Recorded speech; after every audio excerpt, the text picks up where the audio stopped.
He shares this information with you. Make sure you're sharing it with your friends so everybody knows that they can tune into ABC6 as we help with their preparation for this storm.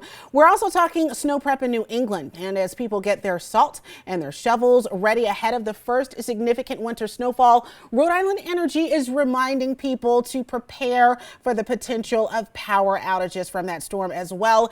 Good morning, Providence reporter Yanni Tregellis is live outside of the Providence Department of Public Works with more on those helpful storm prep tips. Yanni?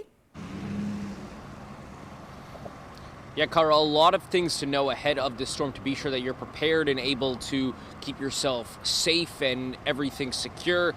But the most happy people to have this snow coming in, definitely the drivers. Finally, some business coming in for them. It's been a quiet winter to start the year. Not a lot of storms or anything like that for anyone to deal with. But if you are at home, definitely some tips for you to be prepared for this storm coming in. Of course, you want to have your shovels, your buckets of ice melt, salt, and other necessities. We also want to remind you of some tips from Rhode Island Energy to stay safe during this winter storm this weekend, including creating a storm kit that has everything you need if you lose power, including flashlights, non-perishable foods, first aid kits, things like that. Now, Cranston's Mayor Ken Hopkins says start thinking about moving cars off the road so that plows can get through and plow the streets, as they will likely have a parking ban in effect over the weekend at some point, depending on when that storm really begins. But our local plows are ready to go. We've got 30 smaller trucks in the city. We've got 22 of the big, larger trucks that will do most of the main roads. So we're prepared for anything that's us.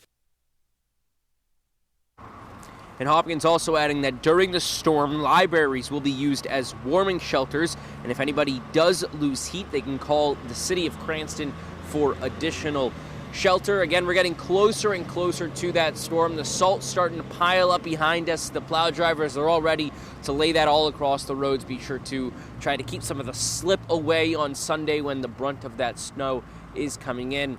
Again, we'll keep you updated all throughout the day and the weekend as we get closer and closer to that storm. Coming up in the next half hour, you're going to hear from a local business owner that sells shovels, other equipment like that, as people start to come in and gear up ahead of that storm. We're live in Providence. Yanni Tregellis, ABC6 News.